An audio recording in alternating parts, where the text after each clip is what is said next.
Tuvimos el placer de este fin de semana estar en la finalización de adolescentes. Es hermoso servir al Señor, sobre todo para los que van a ser las futuras generaciones. Y bueno, trae ciertos sacrificios, uno de esos es la voz, así que si se me escapa algún gallito, sepan que es por eso. Los invito a abrir sus Biblias en 2 Corintios, vamos a ir al capítulo 13, versículo 5.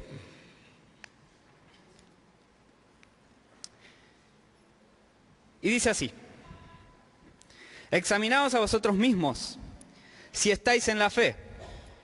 Probaos a vosotros mismos. ¿O no os conocéis a vosotros mismos que Jesucristo está en vosotros, a menos que estéis reprobados? Versículo 6. Mas espero que conoceréis que nosotros no estamos reprobados. Esta carta a los Corintios la escribió Pablo para sacar a la luz falsos maestros y defender su apostolado, ya que lo estaban acusando de que su apostolado era falso y lo que había enseñado era falso. Y acá Pablo en este versículo da una prueba para defender su autoridad, de que su apostolado y el evangelio que les había predicado era real. Y esta prueba eran ellos, el fruto, ellos, la conversión. ¿Y qué quiere decir esto? Pablo les estaba diciendo, bueno, si yo soy un falso maestro, probaos a vosotros mismos. Si se encuentran reprobados, significa que yo era falso maestro. Ahora, si se encuentran aprobados en la fe, les traje un verdadero evangelio. Él, además de estar defendiendo su liderazgo, digamos, estaba defendiendo el evangelio. Porque estar diciendo que Pablo era un falso maestro era estar diciendo que el evangelio que él enseñó era falso. Así que estaba defendiendo el evangelio de Cristo. Ahora, no quiero irme mucho por las ramas, quiero que nos quedemos con esto. Examinaos a vosotros mismos, y lo que buscaba Pablo con esto y lo que conlleva examinarse a uno mismo. Para hacerlo vamos a indagar en pasajes que escribió Juan en 1 Juan. Pero antes de comenzar, oremos. Señor y Padre que estás en los cielos, te damos gracias por este momento. Gracias porque podemos estar aquí para alabarte, para escuchar tu palabra, para hablar contigo, Señor, unidos como hermanos en Cristo. Padre, te pedimos que en este momento podamos estar atentos a tu palabra. Padre, que tú seas el que esté hablando y que podamos tener nuestro corazón abierto a lo que tienes para decirnos, Señor, y recibirlo. Dejamos esta reunión en tus manos, en el precioso nombre del Señor Jesús. Amén. Bien. 1 Juan. Esta carta tiene un propósito de animar, de fortalecer, de alentar y llamar a permanecer en Jesús y dar seguridad. Muchos pueden creer que este mensaje que esté a punto de dar se llama examinaos a vosotros mismos. Pueden creer de que puede generar dudas, cuando en realidad no es así. Todo lo contrario, es un llamado, es una alerta a permanecer y buscar a Cristo para mantener una seguridad de salvación. Riley cita lo siguiente: no insto al autoexamen para producir duda, sino para conducir a los hombres a Cristo, a una fe más viva. Vamos a 1 Juan 4:15. ¿Qué quiero buscar con que nos examinemos a nosotros mismos? Si estamos en la fe, no para generar duda, sino para generar seguridad.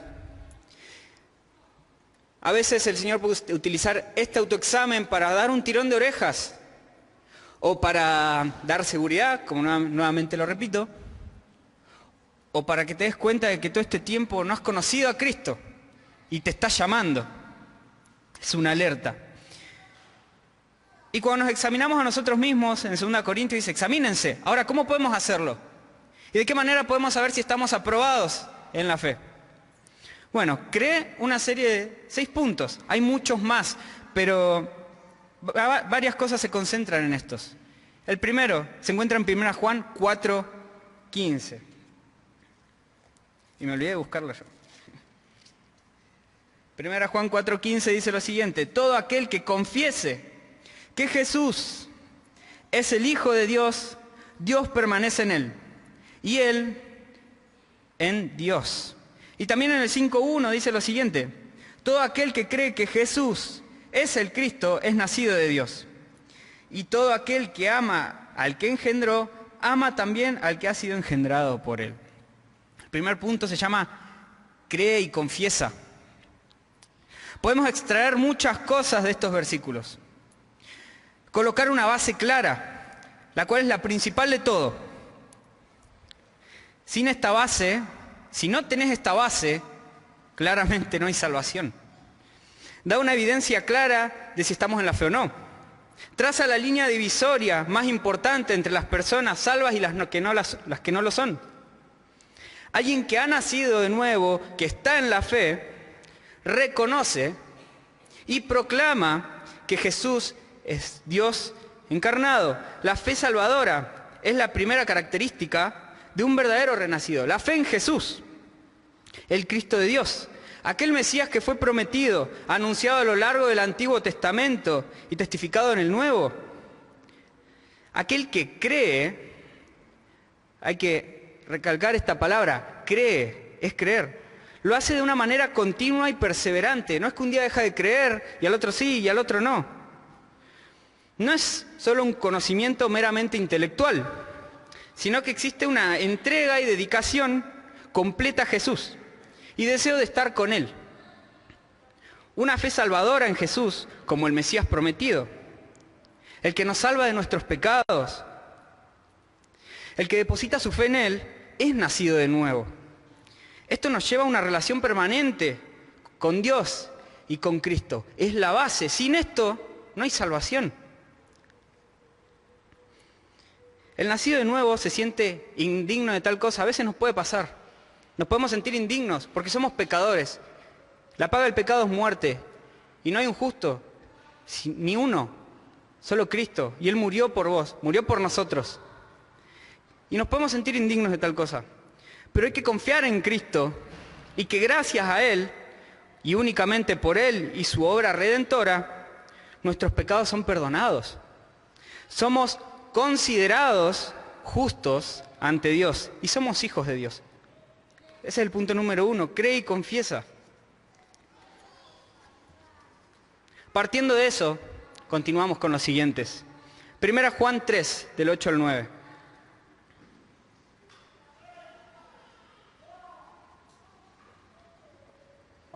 Y dice lo siguiente. El que practica el pecado es del diablo, porque el diablo peca desde el principio. Para esto apareció el Hijo de Dios, para hacer las obras del diablo. Todo aquel que es nacido de Dios no practica el pecado, porque la simiente de Dios permanece en él. Y no puede pecar porque es nacido de Dios. Punto número 2, no peca habitualmente. En el versículo 8 hay una porción muy importante, la cual cobra gran sentido si lo leemos y meditamos detenidamente, y es el que practica el pecado. Habla de una práctica constante. En el versículo 4, incluso de este mismo capítulo, leemos algo similar, solo que se utiliza un verbo clave, que es comete. Completo sería todo aquel que comete pecado. En griego, tal verbo expresa la idea de hacer el pecado una práctica habitual, constante, algo de todos los días, normalizado, cotidiano. Lo podemos ver en el mundo, lo podemos ver todo el tiempo. Y para explicar este punto de no pecar habitualmente, veo más necesario introducirnos a la perspectiva de una persona no renacida, la cual practica el pecado de manera habitual. En los tales no hay arrepentimiento alguno ni preocupación por el pecado. Solo hay deleite y satisfacción en él. Se encuentra anestesiada la persona. Peca de todo corazón y voluntad. Le encanta. No duda. Va y lo hace.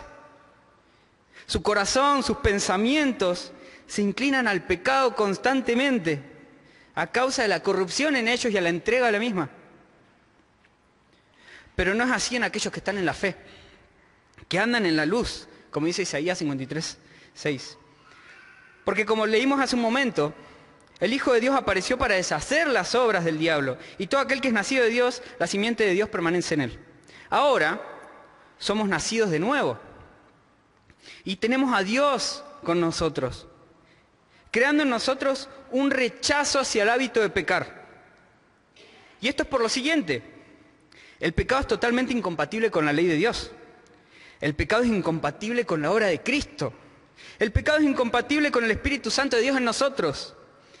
El pecado es incompatible porque Cristo vino a destruir las obras de Satanás, el cual es el pecador supremo. Y si Dios, el Espíritu Santo, habita en nosotros, también es incompatible con nosotros. Aquel que ha nacido de nuevo no es que ya no tiene pecado, ni deja de ser pecador, es perdonado. O no es que no tenga lucha constante con el pecado, no, todo lo contrario. La palabra dice que incluso el que diga que no tiene pecado es mentiroso. Y hace mentiroso a Dios. Todos somos pecadores, pero somos redimidos, somos perdonados. Aquel que ha nacido de nuevo se arrepiente del pecado, lucha contra el pecado y los deseos que hay en su carne. El pecado ya no es su práctica habitual, lo evita, lo aborrece y lamenta cuando lo comete, porque sí, podemos pecar, podemos caer, pero cuando caemos lo lamentamos tanto, decimos, ¿cómo pude perder tiempo en escuchar a Satanás en mi oído y no escuchar a Dios? Y nos genera ese deseo de no volver a hacerlo. Esa es una prueba clara de que estamos en la fe. El renacido, el que se encuentra en la fe, no peca habitualmente. 1 Juan 2:29.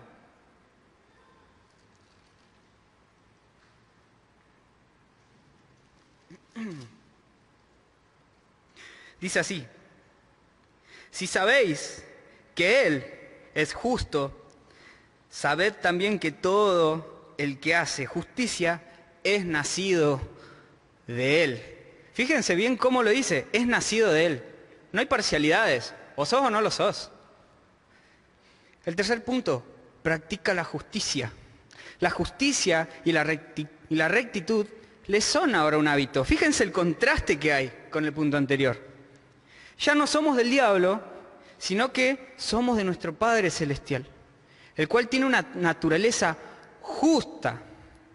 Y aquellos que hemos nacido de nuevo, que somos hijos de Dios, tenemos en nuestro interior el deseo de hacer la justicia, al igual que nuestro Padre que es justo. Somos justos porque Él es justo. El nuevo estilo de vida de aquellos que están en la fe, que son renacidos, es la justicia. El sacrificio de Cristo en la cruz transforma a los pecadores y reemplazan el hábito de pecar por el de vivir justa y con rectitud. El que se encuentra en la fe busca la santidad, viviendo según la voluntad de Dios para así agradarle. Busca la justicia, busca agradarle porque Él es justo.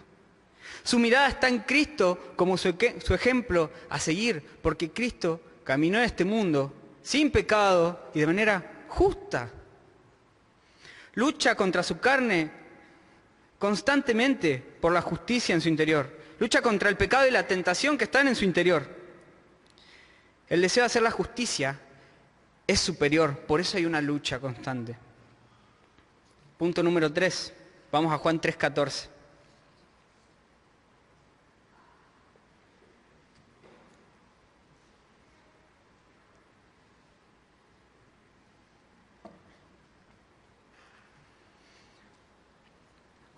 Primera de Juan 3:14 dice: nosotros sabemos que hemos pasado de muerte a vida en que amamos a los hermanos. El que no ama a su hermano permanece en muerte. Nuevamente, no hay parcialidades. ¿Sos o no sos? Punto número 4. Ama a los hermanos. Una persona que está en la fe cambia el odio, cambia el enojo, las contiendas y los pleitos por amor. Gálatas 5:22. La falta de amor es una señal de estar muerto espiritualmente. Lo acabamos de leer. No podemos decir que estamos en la fe y no tenemos amor. Y menos si no tenemos amor por nuestros hermanos. En este versículo, Juan no está diciendo que los que han renacido tienen no tienen un amor especial por los hermanos en la fe, todo lo contrario. Los hermanos en la fe los empezamos a considerar como nuestra familia. Hay un amor fraternal muy profundo. No podemos no amarlos. Es algo instantáneo. Alguien caracterizado por el odio permanece en la muerte. No experimentó el nuevo nacimiento. Mientras que los que están en la fe saben que pasaron de muerte a vida en que aman a sus hermanos. Es un amor que podemos tener gracias al Espíritu Santo porque estamos con Dios. Una evidencia clara. En Santiago 3:12 dice, ninguna fuente puede dar agua dulce y salada. Hablando de la lengua. Lo mismo en el cristiano. Ninguno que es renacido de nuevo no puede no amar, básicamente. No puedes tener odio por un hermano y amor por el otro. No, no existe.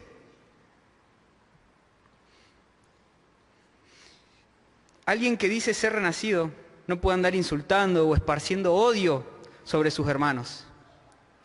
Y si hay algún desacuerdo o descontento, que los puede haber, y los hay y los va a haber, se preocupan por resolverlo con sabia mansedumbre, dice la palabra, para así estar en paz con todos, perdonándoos unos a otros si alguno tuviere queja contra otro, de la manera que Cristo os perdonó. Así también haced. Colosenses 3:13. Todo está en la palabra. No se refiere a que si vemos algo malo nos lo guardemos y ya está. Perdonando. No, este hermano me relastimó, pero bueno, lo perdono, lo dejo ahí. Hay cosas que son necesarias hablar y aclarar, porque a ese hermano le sirve para crecer. De esa manera se mantiene paz entre hermanos. Siempre con sabia mansedumbre y dominio propio. Y sobre todo, amor. Ahí se muestra el amor por los hermanos. Tanto el que habla para cesar con la contienda y el que escucha, el que se las mandó puede ser, tiene que mantener una conducta sabia, de mansedumbre, dominio propio. Hermano, tenés razón. Te pido perdón. Y fortalecer ese lazo tan hermoso que tenemos de ser hijos de Dios. Otro punto a recalcar, pero que no vamos a profundizar por el tiempo, es que la persona que se encuentra en la fe ama a las personas por las cuales Cristo murió. Y se aflige por aquellas almas que se pierden, que se están perdiendo. Y tiene el deseo de ir y hablar el Evangelio con ellos, de anunciarles, porque no es la mayor prueba de amor que pueden tener por los demás, es predicarles el Evangelio para que se salven. ¿Qué mayor cosa puedes desear por el otro? Que la salvación y que pueda disfrutar de una vida junto con Cristo. No hay mayor muestra de amor. Ver a las personas un sábado en la madrugada, borrachas, tiradas en el suelo, con vaya a saber qué en la sangre, les tiene que producir aflicción, ver cómo esas almas por las cuales Cristo murió se están perdiendo. Satanás se les está riendo y se las está llevando. Esa es una prueba clara también de que estamos en la fe. Sentimos amor por ellos y el deseo de llevarles el Evangelio. Punto número 5. Vamos a Juan, 1 Juan 5:4.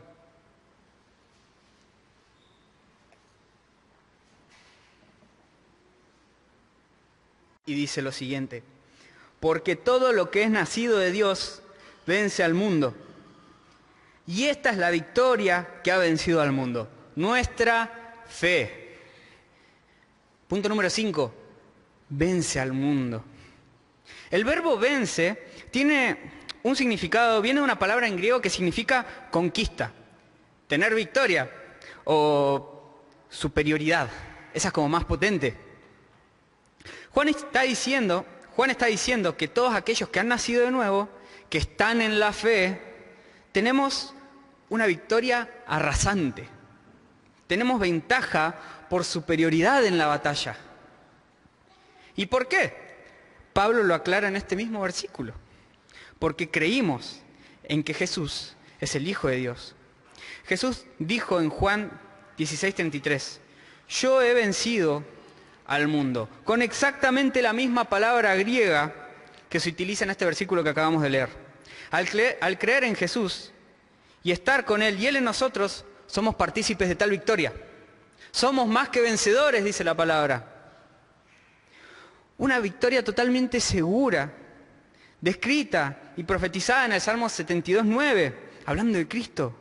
Sus enemigos lamerán el polvo, dice. Isaías 53:12 dice, le daré parte con los grandes y con los fuertes reparte despojos.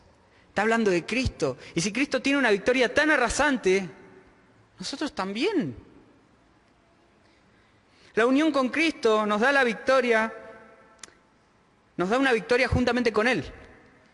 Y tal victoria cambia todo en el creyente, su carácter, su moral, sus ideas, sus prácticas, su visión, lo que le da placer, lo que le da deleite. Ahora todo depende de la persona de Cristo. Ya no depende del mundo. Y lo que el mundo piense o diga del creyente. Porque ahora busca la aprobación de Dios y no de los hombres. Vence al mundo. Esa es la manera de vencer al mundo. Punto número 6. Lo encontramos en 1 Juan 3:9. Lo vamos a leer nuevamente, presten atención. Todo aquel que es nacido de Dios no practica el pecado, porque la simiente de Dios permanece en él. Y no puede pecar, porque es nacido de Dios.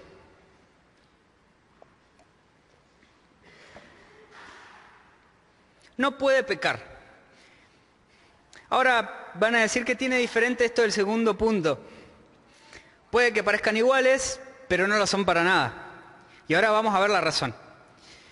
En el anterior punto hablamos de que el pecado ya no es un hábito, porque lo aborrecemos. En este punto abordaremos la búsqueda de la pureza. Anteriormente había búsqueda en los placeres del pecado en nuestras vidas pasadas. Ahora el pecado es aborrecido, porque hay una búsqueda de pureza que da una satisfacción mayor por la obediencia a nuestro Dios. El renacido, aquel que está en la fe, busca mantenerse puro. Y lo dijimos en el punto 2. Cuando peca, ¿qué le pasa? Se aflige. Es lo más horrible que le puede pasar. Su antiguo estilo de vida pecaminoso es reemplazado por el estilo de vida de Cristo. Ya no reina Satanás, ni su influencia, sino que Cristo reina en la vida del que está en la fe. Y es influenciado por Él, y es guiado por Él, por el Espíritu Santo en su interior. La búsqueda de la pureza lo lleva a evitar todo aquello que lo tienta a pecar.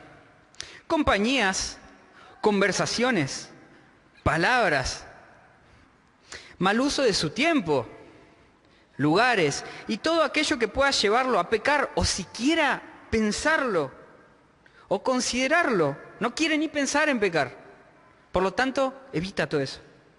Un ejemplo claro que tenemos en la palabra es Pablo en su conversión. El giro de 180 grados que hizo es hermoso. Miren el cambio radical que hay. Daniel, proponiendo no contaminarse con la comida del rey, decide no contaminarse con este mundo, buscar la pureza, la santidad. No puede pecar. El que está en la fe anhela vivir como un soldado. Usar su vida para la gloria de Dios. Siempre va a estar en guardia, listo para la batalla de la fe, con humildad, fidelidad y en constante oración. Proverbios 22:11, no lo busquemos, pero habla de que el creyente busca la amistad y la aprobación del rey. ¿Quién es nuestro rey? Exacto. Tal cosa la consiguen aquellos que anhelan y buscan la pureza. ¿Qué mejor, qué más hermoso que buscar la aprobación de nuestro rey? ¿Qué más hermoso que ser amigo de nuestro rey? De hallarnos aprobados ante él. No me imagino el día en el que, Dios quiera, él me diga, esté en su presencia y me diga, buen siervo fiel.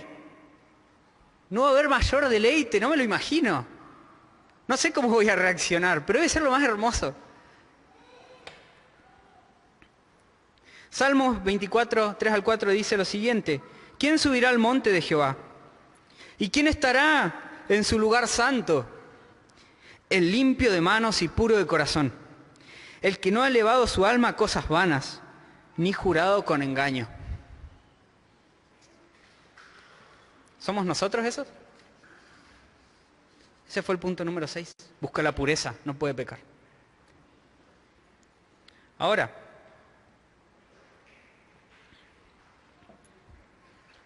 estas son solo 6 evidencias. Hay más, muchas más.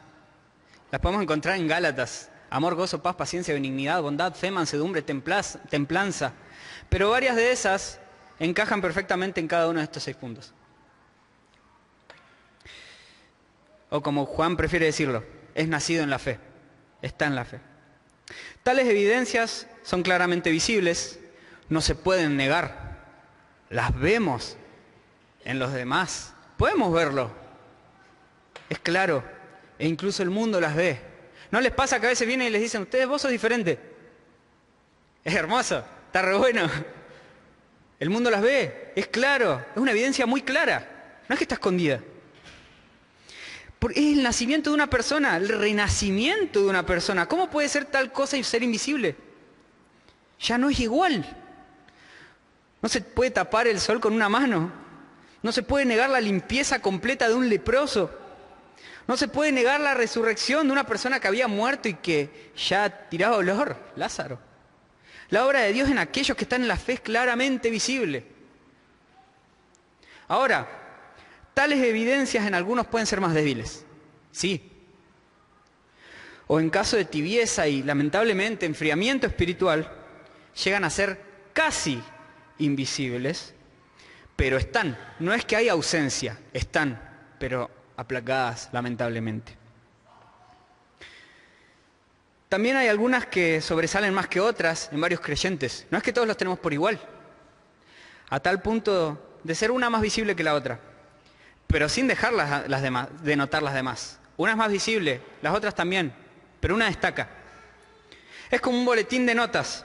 Nos puede ir bien en todas las materias, pero siempre hay una en la que destacamos, porque nos encanta o somos buenos en tal cosa. En todos los creyentes sucede esto, y en todos es distinto. Nadie es igual acá, ninguno. Ningún renacido es exactamente igual al otro.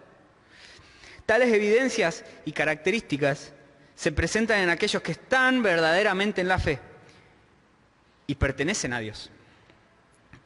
Ahora, para ponernos un poco más serios, no hace falta decir a quién pertenecen aquellos que tienen ausencia, cero, de tales evidencias. En cada versículo que leímos en esta noche, lo dice, no hay parcialidades. ¿Sos o no sos? ¿O sos nacido de Dios o no? ¿O estás en vida o estás en la muerte? Estas evidencias solo sobresalen y se consiguen teniendo una verdadera conexión con Cristo, una verdadera vida en Cristo. Por eso ese fue el primer punto, porque si no se parte de ese, ya está. Si ya no cumplís con el primer punto, que es el principal, lamentablemente no estás en la fe, que es creer en Cristo.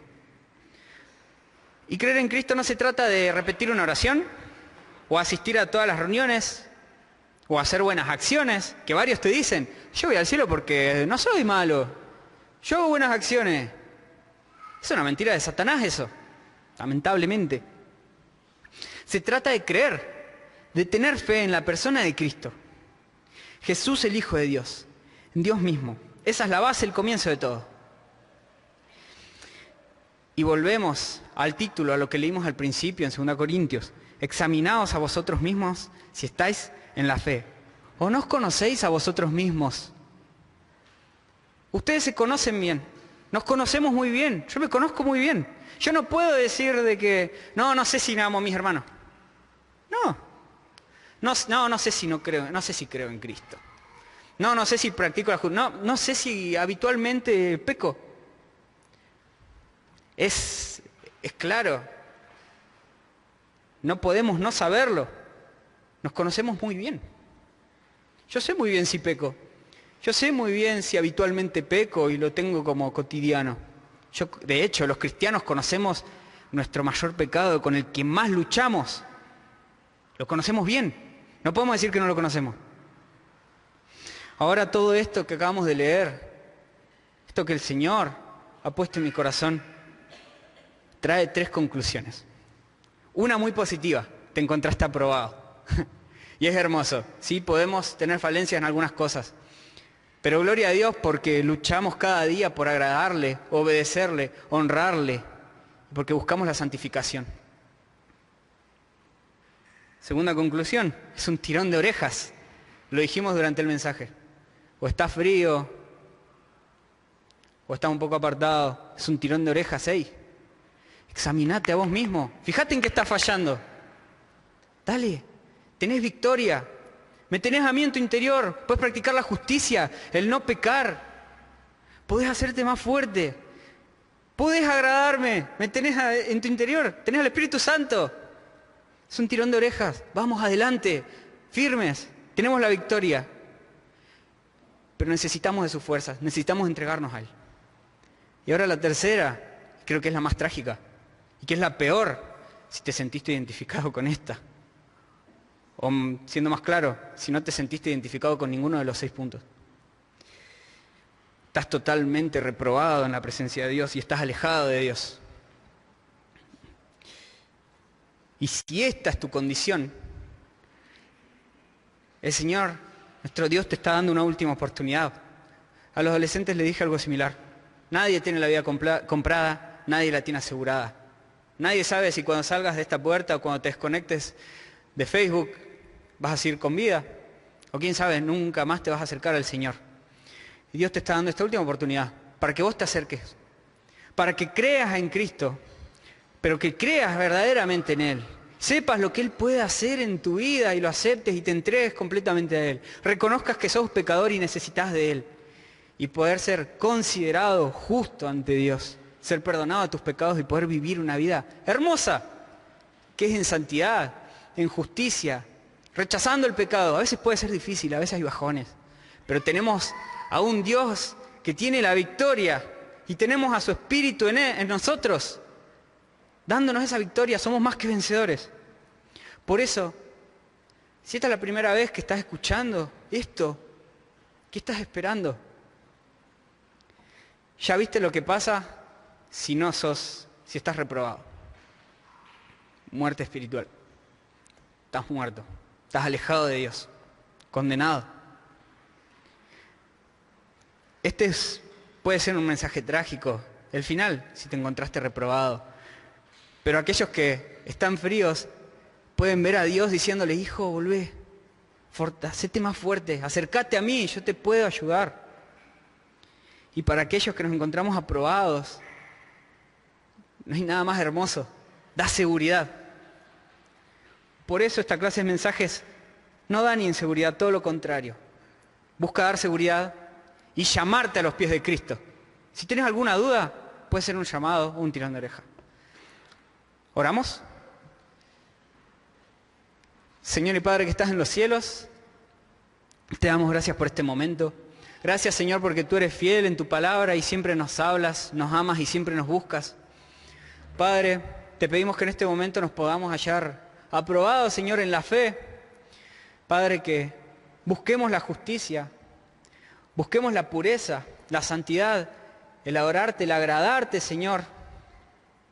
El entregarnos a ti constantemente, Señor. Pero también te pedimos por aquellos que se han enfriado o no están en ti, Señor, o no te tienen en ellos. Para que en esta noche ellos puedan conocerte y entregar sus vidas a ti, Señor. Y puedan gozar de una vida a tu lado. Y que cuando tú vengas a buscarnos, sea lo más hermoso que les suceda. Porque para aquellos que no te han conocido y no se han acercado, el día que tú vengas va a ser de perdición y va a ser el peor día de sus vidas. Por eso oramos por sus almas, para que puedan conocerte y entregar sus vidas a ti, Señor. Que puedan creer en ti, Señor. Padre, bendita sea tu palabra y lo que has puesto en nuestros corazones. Y dejamos nuestras vidas y el resto de este día en tus manos. En el precioso nombre del Señor Jesús. Amén.